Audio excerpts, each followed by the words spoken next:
बिस्मिल्लाहिर्रहमानिर्रहीम। पूरे पाकिस्तान में आज तहफ़्फ़ुज़ कुरान के लिए रैलियां निकाली गई। सबसे बड़ी रैलियां किसकी थी?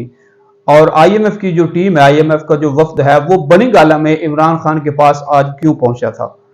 और फौजी अदालतों से मुतल्लिक एक नई अपडेट आई है। इसके अलावा शेख रशीद जो हैं, उनसे मुतल्लिक उनकी जो दोगली पॉलिसी है या उनकी मुनाफकत है, उनको आपके सामने आया करूंगा। तो सबसे पहले गुजारिश है कि जिन दोस्तों ने अभी तक मेरे चैनल को सब्सक्राइब नहीं किया या मेरे पेज को फॉलो नहीं किया, तो मेरे चैनल को सब्सक्राइब कर ले और मेरे पेज को फॉलो कर ले। तो आज पूरे पाकिस्तान में तहफ़्फ़ुज़ कुरान रैलियां निकाली गई हैं, और चूंकि हुकूमत ने भी ऐलान कर रखा था, इमरान खान साहब ने भी ऐलान कर रखा था, और दूसरी जितनी भी सियासी और मजहबी जमातें थी, उन्होंने ऐलान कर रखा था कि आज जो है जुम्मतुल मुबारक के बाद जुमे के वो रैलियां निकाली जाएं। तो पूरे पाकिस्तान में रैलियां निकाली गई। और अब होगा क्या? अब होगा ये कि जितनी भी रैलियां निकाली गई हैं उनकी कवरेज करके इन सब का क्रेडिट दे दिया जाएगा मौजूदा हुकूमत को, क्योंकि मौजूदा हुकूमत ने जो है वो आज का दिन मनाने के लिए आवाम से अपील की थी और कहा था कि आप पूरे पाकिस्तान में रैलियां निकालें। लेकिन मैं आपको ये बताता चलूं कि सबसे ज्यादा और सबसे बड़ी और सबसे मौसर रैलियां किनकी थी, ये अगर आप तस्वीर और वीडियोस देखें, सोशल मीडिया भरा पड़ा है वहां पर, तो आपको पता चल जाएगा कि सबसे बड़ी रैलियां किसकी थी। जिन झंडों पर पाबंदी थी, आज वही झंडे दोबारा लहरा दिए गए हैं, और जो लोग जो है वो डर कर छुप गए थे, आज वो लोग दोबारा सड़कों पर आ गए थे। तो ये सारी सूरत हाल थी। और सबसे बड़ी जो रैलियां और सबसे ज्यादा रैलियां निकाली गई हैं, मेरा ज़ाती तज्जिया ये है कि वो पीटीआई की तरफ से निकाली गई हैं और इमरान खान साहब की कॉल पर निकाली गई हैं। तो सबसे ज्यादा मैंने भी यही देखा है, जो आज़ाद तज्जिया निगार हैं या जो आज़ाद न्यूज़ चैनल हैं कुछ, उनके मुताबिक भी और वैसे भी पाकिस्तान तहरीक इंसाफ की कॉल पर आज जो है वो सबसे ज्यादा रैलियां निकाली गई, सबसे बड़ी रैलियां निकाली गई तहफ़्फ़ुज़ कुरान के लिए। और दूसरी खबर यह है कि आईएमएफ आज पहुंचा है इमरान खान साहब के पास मुलाकात करने के लिए। भाई क्यों? हुकूमत में जब आईएमएफ जो है वो मुज़ाकरात हुकूमत से करता है, तो फिर इमरान खान साहब के पास वो क्या करने आया था? तो सवाल यह है, अब मसला यह है कि उनको पता है आईएमएफ को कि उनके बहुत ज्यादा मुआहदे जो हैं वो पहले पाकिस्तान से हो चुके हैं। पाकिस्तान जो है वो 11-12 पैकेजेस आईएमएफ से ऑलरेडी ले चुका है, लेकिन कोई भी उनमें से जो पैकेज है पाकिस्तान ने वो मुकम्मल नहीं किया। आईएमएफ का जो पैकेज होता है वो 3 से 5 साल का होता है, कि या वो 5 साल में किस्तवार देता है, या 3 साल में देता है, या 2 साल में देता है। तो ये मुआहदे के वक्त जो है तय होता है कि कितने साल का पैकेज जो है वो मिला है। तो पाकिस्तान जो है वो आईएमएफ का सिर्फ एक प्रोग्राम अभी तक मुकम्मल किया है, और उसकी वजह ये है कि जब भी आईएमएफ का प्रोग्राम आता है तो उसके दरमियान में हुकूमत तब्दील हो जाती है, और नई आने वाली जो हुकूमत है वो ये कहकर आईएमएफ से वो मुआहदा तोड़ देती है कि इसमें शराइत जो है वो सख्त हैं, तो हम अपने लिहाज से नई शराइत के तहत जो है वो आईएमएफ से जो है मुआहदा करेंगे। तो इसी वजह से जो है वो मुआहदा जितने भी होते हैं आईएमएफ के साथ, जितने भी जो है वो होते हैं, वो सब के सब जो है वो टूट जाते हैं, मुकम्मल नहीं होते। तो इस दफा भी यही हुआ था। इमरान खान साहब की हुकूमत के बाद जो है वो जो पीडीएम की हुकूमत आई, ये चाह रही थी कि ये आईएमएफ का प्रोग्राम मुकम्मल करे, लेकिन आईएमएफ जो शराइत मनवा रही थी, ये शराइत वो मानने को तैयार नहीं थे, जिस वजह से आईएमएफ के साथ मुआहिदा नहीं हो रहा था। आईएमएफ की शराइत बहुत सख्त थी, और पीडीएम की हुकूमत पहले ही बहुत ज्यादा मुश्किलात का शिकार थी, क्योंकि महंगाई जो है वो बहुत ज्यादा हो चुकी है और इलेक्शन सर पर है। तो कोई भी हुकूमत ये नहीं चाहती कि अगर इलेक्शन सर पर हो तो उस वक्त वो है महंगाई में मजीद इजाफा करे। तो इस वजह से पीडीएम ऑलरेडी बहुत ज्यादा परेशान थी, और आईएमएफ जो है वो सख्त से सख्त शराइत जो है वो पाकिस्तान को दे रहा था कि आप बिजली की कीमतें बढ़ाएं, आप पेट्रोल की कीमत बताएं, आप टैक्सेस लगाएं और इतना रेवेन्यू जनरेट करें, तब जाकर हम आपके साथ जो है वो स्टाफ लेवल मुआहदा करेंगे। तो जब स्टाफ लेवल मुआहदा अभी कुछ दिन पहले हुआ था पीडीएम हुकूमत का आईएमएफ के साथ, तो उस वक्त भी इमरान खान साहब को आईएमएफ की तरफ से इत्मीनान में लिया गया था। और आज फिर जो है फाइनल डील होने से पहले आईएमएफ की जो टीम है पाकिस्तान में मौजूद है, वो सारे फिजिकली इमरान खान साहब से मुलाकात के लिए ज़मान पार्क पहुंचे हैं,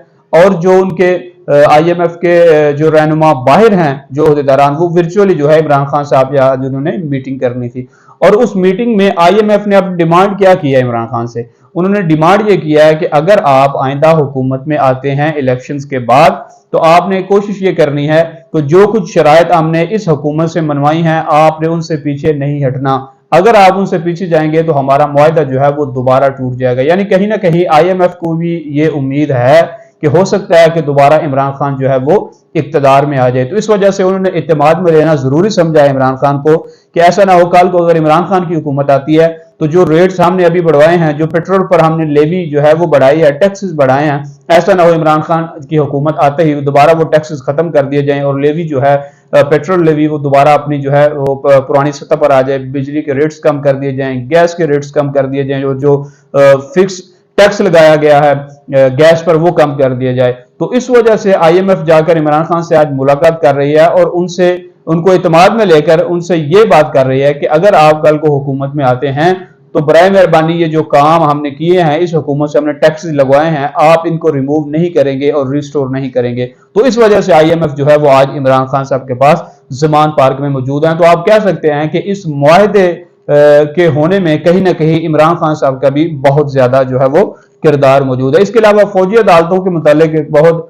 جو ہے وہ ضروری خبر آئی ہے، وہ یہ آئی ہے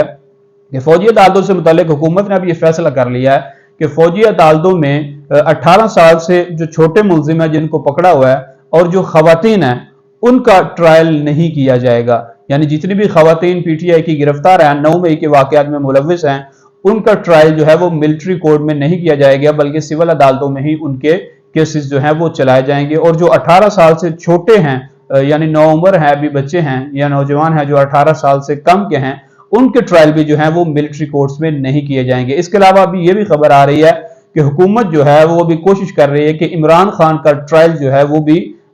ملٹری کورٹس میں کیا جائے، لیکن حکومت کے اندر ہی بہت زیادہ اختلافات اس بات پر پائے جا رہے ہیں کہ ایسا نہ کریں، کیونکہ ہو سکتا ہے اگر آئندہ وقت میں عمران خان صاحب دوبارہ وزیر اعظم بنتے ہیں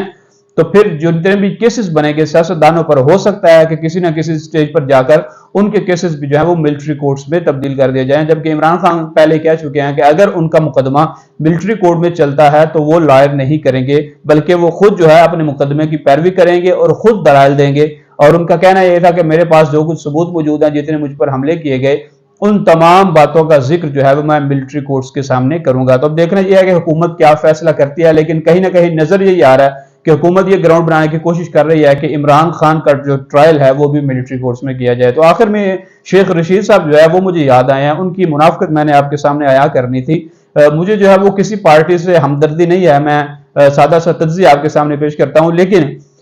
جب عمران خان صاحب کا دور حکومت تھا تو یہی شیخ رشید صاحب جو ہیں یہ وزیر داخلہ تھے، وفاقی وزیر داخلہ۔ تو ان کے دور میں فرانس میں جو ہے ہمارے نبی کی گستاخی کی گئی، اس وقت جو ہے ایک مذہبی جماعت نے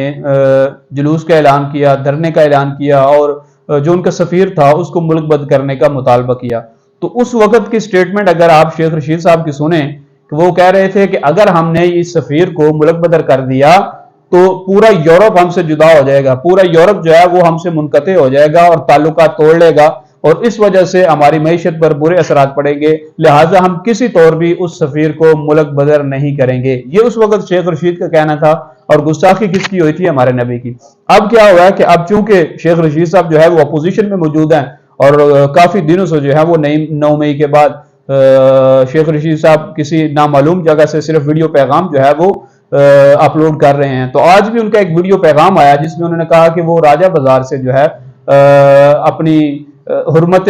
قرآن کے لیے ریلی جو ہے اس میں شرکت کریں گے، اور اس کے ساتھ ساتھ انہوں نے یہ کہا تھا کہ اس کے جناب ابھی وہ کہہ رہے ہیں کہ سویڈن کے سفیر کو جو ہے وہ ملک بدر کرنا چاہیے، ان کا سفارت خانہ بند کرنا چاہیے، اور یہ اور فلاں۔ اور یہ کیسی عجیب منافقت ہے کہ جبکہ ان کی اپنی حکومت تھی تو اس وقت اگر کہیں کچھ ہو جاتا تھا تو یہ ہمیں درس دیتے تھے کہ ہمارے تعلقات منقطع ہو جائیں گے، مغرب ہم سے جدا ہو جائے گا، ہمیں آئی ایم ایف فنڈ نہیں دے گا، ہم پر پابندیاں لگ جائیں گی۔ اور اب یہ اپوزیشن میں ہیں تو اب دیکھیں ان کا کردار کہ یہ ویڈیو پیغام باقاعدہ شائع کر رہے ہیں کہ ہمیں جو ہے وہ احتجاج کرنا چاہیے، ہمیں سفیر کو ملک بدر کرنا چاہیے۔ تو جب آپ حکومت میں تھے یا آپ وزیر داخلہ تھے اس وقت آپ نے یہ مطالبہ کیوں نہیں کیا؟ تو یہ بیسیکلی ہمارے سیاستدانوں کی ایک منافقت ہے جو وقتاً فوقتاً ہمارے سامنے آیا ہوتی رہتی ہے۔ اللہ تعالیٰ آپ کا اور میرا حامی و ناصر ہو۔ اللہ حافظ۔